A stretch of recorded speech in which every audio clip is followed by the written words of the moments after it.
Aunque Halloween ya quedó atrás, en Entre Sombras y Leyendas creemos que el miedo no tiene fecha. Siempre hay un rincón del alma dispuesto a estremecerse con una buena historia de terror. Esta vez, dejamos reposar las leyendas que habitan en los libros para escuchar algo mucho más cercano. Traemos para ustedes una recopilación de relatos paranormales contados por maestras de nuestra escuela. Voces que entre susurros y recuerdos revelan aquello que tal vez prefiramos no ver. Son testimonios reales, ecos de experiencias que desafían la razón y se deslizan entre lo cotidiano. Prepárate, porque lo que estás a punto de escuchar podría estar más cerca de ti de lo que imaginas. Hoy les voy a contar una experiencia paranormal y resulta un poco contradictorio porque sí me dio miedo, pero a la vez me dio paz. Hace 26 años falleció mi papá. En ese tiempo no existía la posibilidad de tener videollamadas, ni mensajes por WhatsApp, ninguna red social. Entonces yo llamé a mi tío que vivía en Madrid para avisarle que su hermano había fallecido. Al colgar la llamada, se regresó, volvió a sonar. Entonces contesté y pues yo pensé que era mi tío. Cuando contesto, empiezo a escuchar interferencia, es decir, como ruidos así extraños, como cuando no hay buena señal. Y de repente escuché un apodo que únicamente mi papá me decía. Y después de decir mi apodo, escuché claramente su voz cuando dijo: "Estoy bien, no llores, estoy bien". Yo, pues obviamente me asusté mucho. Creí que no había sucedido la muerte de mi papá. Subí a la recámara donde acababa de fallecer y pues tristemente sí estaba muerto. Pero pues esa llamada me dio cierta paz y tranquilidad al saber que mi papá estaba bien. También he de explicarles que nosotros habíamos hecho un pacto, mi papá y yo, o una promesa donde decíamos, no sabemos quién se va a morir primero, pero uno al otro vamos a prometer que encontraremos un modo, una herramienta, un momento, algo para decirle al otro que uno, si hay vida después de la muerte, y dos, cómo se encontraba. Y mi papá pues la cumplió a través de esta llamada telefónica. Entonces cierro diciéndoles: sí existen las experiencias paranormales y en mi caso, pues sí me dio miedo, me movió de lo que yo estaba viviendo, pero el mensaje es de paz y tranquilidad.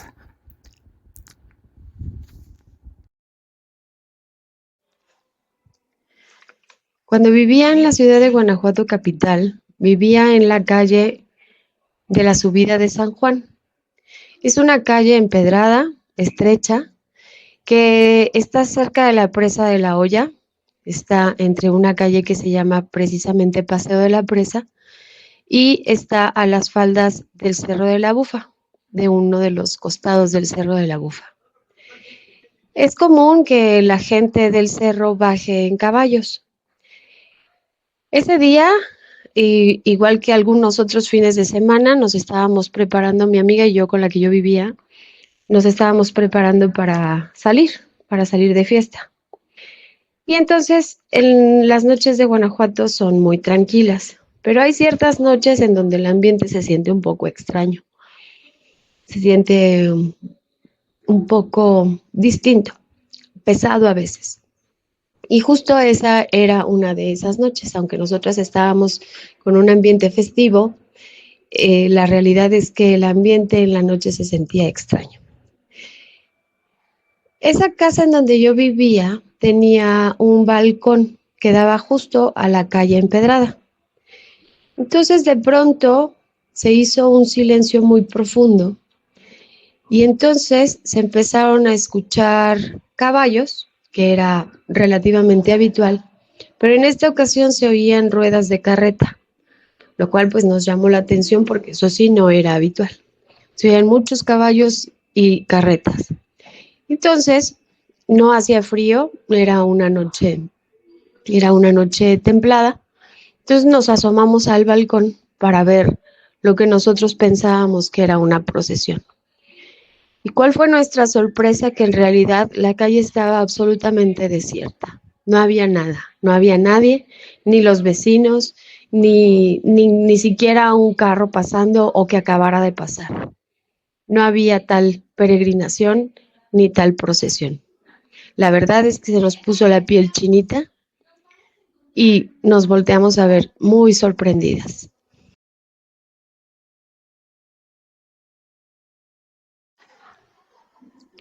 Cuando mi hija estaba pequeña vivíamos en una casa en donde decían que había pasado algo. La verdad es que nosotros no creíamos mucho y mi hija era pequeña, tendría unos 3 años, entonces no iba todavía al kinder. Y mientras yo estaba haciendo la comida, yo la escuchaba platicar y hablar en la sala. Era un departamento pequeño y entonces nos podíamos escuchar perfectamente. Entonces de pronto llegó mi niña a donde yo estaba y me empezó a platicar que su amigo le hablaba y que estaba jugando con su amigo. En la casa solamente estábamos las dos. Entonces a mí me pareció muy extraño y le pedí que me llevara donde estaba su amigo. Ella me llevó hasta la sala y entonces me dijo, ahí está mi amigo, y señaló hacia una dirección en la que no había nada, no había nadie. En esa casa, otros días, había juguetes que mientras mi hija estaba conmigo o estábamos haciendo otras cosas, los juguetes sonaban. Tenía un pianito que de pronto empezaba a tocarse, o a ella le gustaba Cars y entonces tenía un carrito de control que de pronto se encendía, o los juguetes se movían. Y entonces después pues supimos que había muerto un niño en esa casa.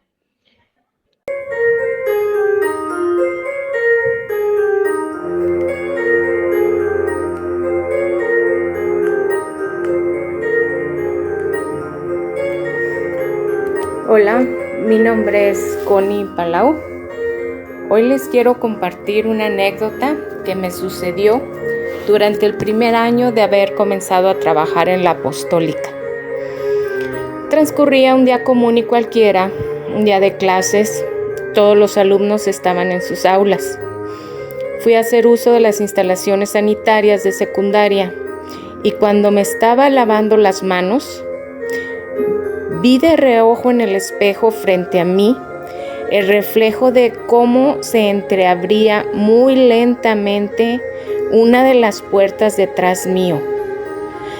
Cuando me incorporo y fijo la vista en el espejo, puedo observar claramente a una niña.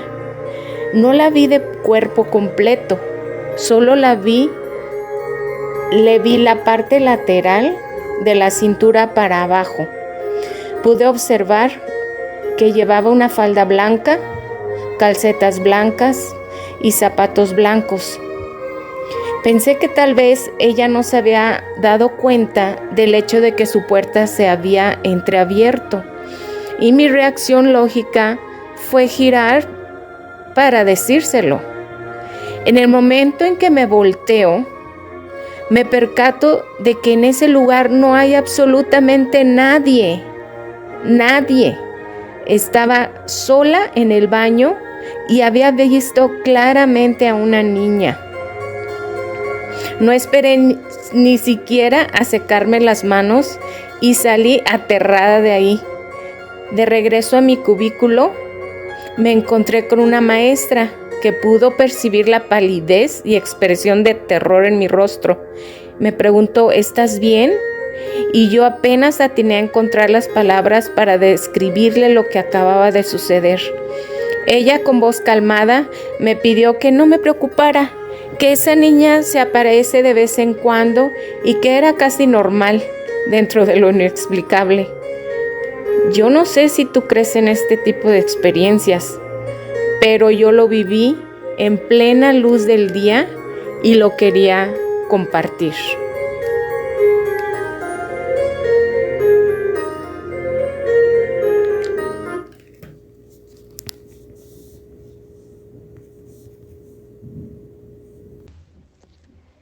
Hola, te voy a contar la historia de mi bisabuela. Mi bisabuela se llamaba Eulalia Usla Herrera. Fue una mujer que nació en el estado de Veracruz y bueno, pues tuvo una vida complicada por la situación económica. Ella nació en los tiempos de la revolución. Entonces era una situación complicada en el país, pero bueno, ella creció, se casó, tuvo 3 hijos. La mayor de sus hijas fue mi abuela, Elsa Castañeda Usla, y tuvo 2 hijos más, Miguel Ángel y Macario. Bueno, cuando mi abuela era un adulto con 3 hijos, casada, decidió ir a Ciudad de México a vivir. Allá estuvo viviendo por mucho tiempo y su madre se quedó a vivir en Veracruz. Entonces, en esos tiempos ella viajaba en tren para ir a visitar a su mamá hasta Veracruz desde Ciudad de México. Hacía largas horas para irla a visitar, pero le encantaba ir a ver a su madre. Disfrutaba mucho y siempre cuando se iba decía que iba solo por una semana y se quedaba por allá un mes. En fin, siempre fue una mujer muy amorosa, muy cariñosa con toda la gente. Y en especial mi mamá, que fue su primera nieta, era su adoración. Ella siempre cuidó de mi mamá. Cuando mi mamá era niña, dice que prefería estar en casa de su abuelita que estar en casa de sus padres con todos sus hermanos, porque obvio en casa de su abuelita ella era la consentida. Entonces mi abuelita le preparaba comidas deliciosas, postres, todo lo que se le antojaba a mi mamá. Pero además, mi bisabuela era una mujer diabética y aunque no debía comer tantas cosas dulces, amaba los postres. Entonces, bueno, pues eso trajo algunas complicaciones en su salud, porque obviamente desde muy joven padeció diabetes y eso hizo que su calidad de vida no fuera pues tan buena con respecto a la salud. En fin, pasaron los años. Cuando mi mamá creció, se casó, me tuvo a mí y mi bisabuela siempre era una mujer que cuidaba de mí y de mi hermana. Generalmente ella se hacía responsable de nosotros cuando mis papás iban de viaje, nos podíamos quedar en su casa o ella se quedaba en la nuestra. El chiste es que siempre fue una mujer muy amorosa, que siempre estuvo en casa de mis padres. Y bueno, con los años se hizo viejita, con sus problemas de salud. Y cuando tenía 73 años, enfermó pues de sus riñones. Empezó a tener problemas por la condición del azúcar, empezó también a tener problemas con sus riñones y eso hizo que su calidad de vida fuera aún más deplorable porque tenía que ser dializada constantemente. A ella no le gustaba estar en otro lugar que no fuera la casa de su hija Elsa, mi abuela, o la casa de mi madre. Entonces, bueno, pues estaba un tiempo en el hospital, un tiempo en casa de mi abuela, un tiempo en casa de mi madre. El chiste es que así estaba. De pronto empezó pues ya a tener una salud más delicada y le avisan a mi abuela que mi tatarabuela, o sea, la mamá de la señora Eulalia, estaba también muy grave. Para esto ella ya tenía 94 años y estaba pues ya en agonía en sus últimos días de vida. Pero creían que no se moría porque quería ver a su hija, a la que tanto amaba. Entonces mi abuelita decidió trasladar a su mamá, que ya estaba también muy delicada de salud, ya estaba la mayor parte del tiempo inconsciente, decidió trasladarla en una ambulancia hasta Veracruz para que estuviera con su mamá en los últimos días. Y así le hicieron, se fueron en ambulancia y contaba mi abuela que cuando llegaron a la casa de mi tatarabuela, la señora Ramona Herrera, todo pues estaba muy triste, ella ya estaba en agonía, pero no hacía otra cosa más que repetir el nombre de su hija. Solo repetía el nombre de su hija, quería verla, quería tocarla, y así fue. Cuando llegó mi bisabuela, lo primero que hicieron fue ponerlas en 2 camas juntas, se tomaron de la mano, se dieron la bendición, y a los pocos minutos mi tatarabuela falleció. Y bueno, pues empezaron a hacer todos los trámites para su entierro y mi bisabuela seguía ahí. Cuenta mi abuela que mi bisabuelita empezó como a tener sueños o alucinaciones en los que le pedía a su mamá que no se la llevara. Le decía: no mami, no me lleves todavía, tengo que ver a mis hijos, ayúdame a regresar con mis hijos. Y entonces, después de un par de días, finalmente mi bisabuela regresó a México para estar con sus 3 hijos. Y en el transcurso de 9 días, que fue el novenario de su mamá, que ya había fallecido, pues ella estuvo muy mal, ya en agonía, pero no se moría. Y finalmente, después de esos 9 días, al día 10 de la muerte de su madre, ella murió también. Fue muy triste para mi mamá, muy triste para mi abuela, para todos nosotros, pero bueno, entendíamos que ya necesitaba descansar. Todo pasó de ese modo. Y tú dirás, ¿y qué es el relato tenebroso? Bueno, pues resulta que como mi bisabuela pasaba mucho tiempo en casa de mi madre, pues se quedaron, yo creo que mucha de su energía se quedó en casa de mi mamá. Y entonces, después de la muerte de mi bisabuela, empezaron a suceder cosas muy extrañas en la casa de mi madre. Por ejemplo, ella le había regalado una tacita musical en un cumpleaños a mi mamá, pero era una de esas tacitas que solo si la levantabas de la repisa, empezaba a tocar las mañanitas.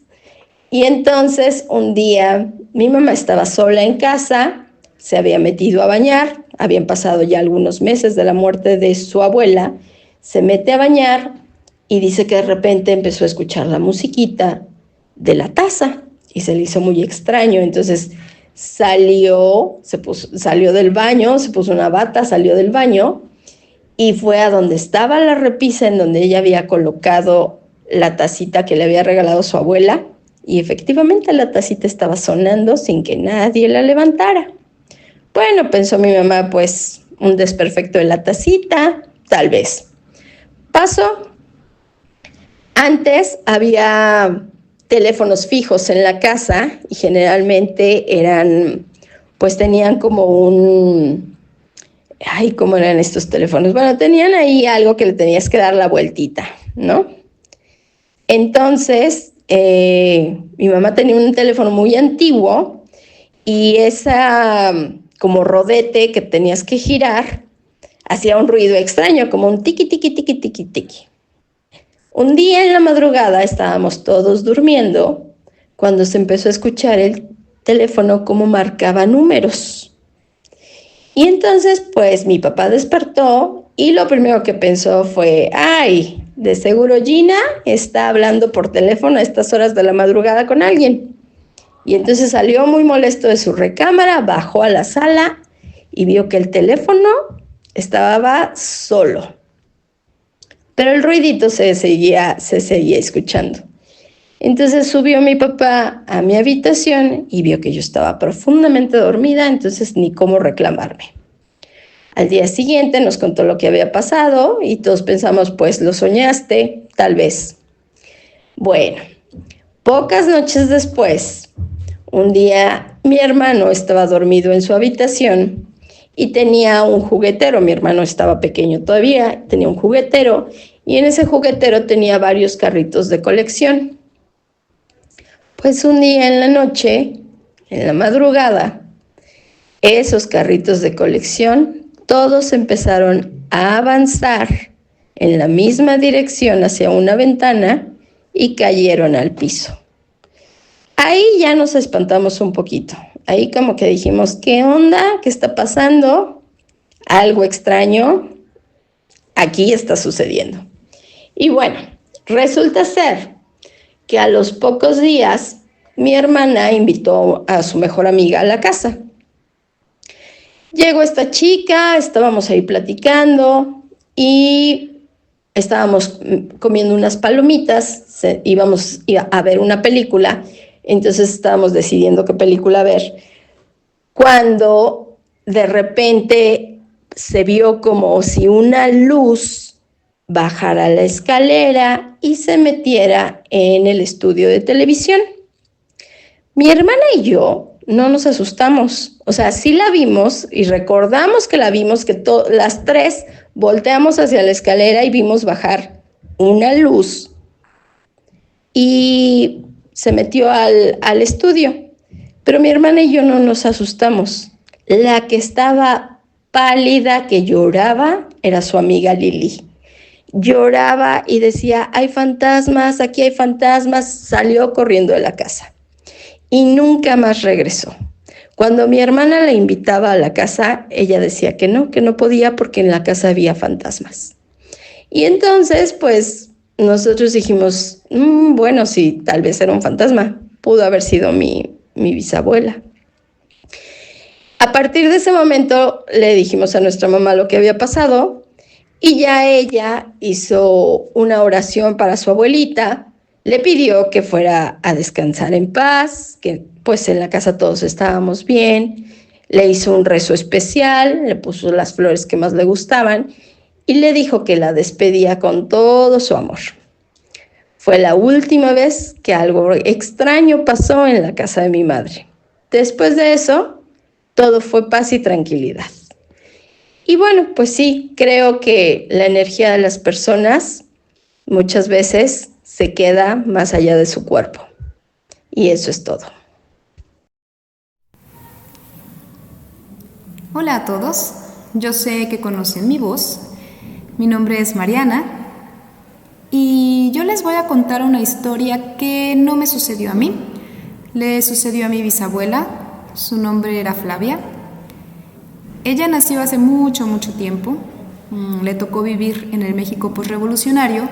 Y entonces era un momento en el que era muy común todavía los viajes a caballo o incluso a pie.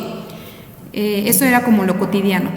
Y a ella le gustaba mucho viajar, entonces digamos que tenía bastante experiencia, tanto montando como haciendo largos recorridos a pie. Entonces esta historia que les vengo a compartir, ella me lo contó a mí hace muchísimos años. Y me relató que iba con un grupo de personas, ellos iban caminando, por lo que asumo que era una distancia no tan larga, y entonces pues iban normal, ¿no? Platicando, iban por ahí en la orilla de un camino, y entre esas personas con las que viajaban iba su hermano, él se llamaba Miguel, él era sacerdote, y entonces me contaba que pues iban todos ahí, ¿no? En el camino, y de pronto oían como ruidito atrás, como si viniera alguien más caminando detrás de ellos, pero cuando volteaban no había nadie. Pues ya seguían, se lo podían atribuir a cualquier cosa, ¿no? El viento, los mismos pasos de ellos, ¿no? Que a lo mejor de pronto por ahí entre ellos mismos se confundían. Pero lo volvían a escuchar. Y entonces era como extraño, porque cuando ellos hacían pausas, los pasos que le seguían también hacían las pausas. Y entonces una de dos. O estaba sucediendo algo muy extraño, o de verdad eran ellos mismos los que estaban como ocasionando el sonido. Total que de pronto ya no solamente eran como los pasos, sino que empezaban incluso a escuchar o sea, de alguien que quería llamar su atención, pero igual, o sea, no había nadie. Y aparte era un camino más bien como llano, O sea, no era como con grandes matorrales o algo así donde pudiera alguien esconderse. Y pues eso era todavía más inquietante. Total que entonces en algún punto el padre Miguel, que era el hermano de mi bisabuela, como que nota que quizá era de él de quien querían llamar la atención, ¿no? Entonces dice, pues voy a ver qué es lo que se necesita, y entonces les dice, adelántense un poquito. Yo voy a estar aquí detrás de ustedes, voy a seguirlos, solo adelántense un poco, porque pensaba que quizás sí, quien lo seguía podría animarse a hablar con él. Y así sucedió. Entonces, antes de tener como esa conversación, el padre Miguel les dice a los demás, voy a mantener un poco de distancia y van a escuchar que hablo con alguien. Lo que les voy a pedir es que no volteen. Por favor, no vayan a voltear, o sea, todo está bien, pero necesito que nadie voltee, solo sigan su camino, yo voy a estar siguiéndolos, pero por favor no volteen. Y entonces cuenta que así lo hicieron. Él mantuvo distancia, ellos siguieron caminando, dice, pues sí, íbamos como nerviosos, porque aparte escuchaban como el bzz, bzz, bzz, como que el padre iba hablando con alguien y le contestaba ese alguien, ¿no? Estaban como intercambiando información y dice, nos moríamos de ganas de voltear, pero pues por algo nos lo pidió. Y entonces solo siguieron y siguieron, dice, incluso teníamos así como conversaciones forzadas, tratando de disipar un poco los nervios, pero bueno, total que al final llegan a donde iban, que la verdad es que ya no me acuerdo, ha pasado mucho tiempo de eso, y el padre Miguel llega después. No mucho después, porque en realidad no fue tanta la distancia que dejaron, digo, hasta alcanzaban a escuchar como los murmullos de la conversación. Y entonces le preguntan, y él les dice que la persona que le seguía, más que una persona, era un alma en pena. Entonces era el espíritu de alguien que se quedó por ahí y necesitaba confesarse para poder trascender. Y ya que en esa caminata pues iba un padre, aprovechó, ¿no? Por eso empezó como a llamar la atención. Y el padre pues sí estaba como impresionado, al mismo tiempo le gustó como haber cumplido su misión, pero pues nunca se imaginó que le iba a tocar como confesar a un alma en pena, ¿no? Para que pudiera trascender. Incluso recuerdo que me contó que estuvo el padre unos días bastante enfermo como de la impresión que le causó. No porque hubiera sido como un ente maligno ni nada, sino la impresión de verdad que le dejó a él el haber tenido este contacto con esta alma. Y bueno, como esas, Flavia me contó muchísimas historias como esa. Y pues ojalá la hayan disfrutado. A mí la verdad es que me encantaba platicar con ella. Ojalá haya tiempo más adelante de que yo les pueda ir compartiendo mucho de lo que ella me contó. Agradezco mucho su atención. Gracias por acompañarnos en este nuevo episodio de Entre Sombras y Leyendas, y que pasen un excelente día.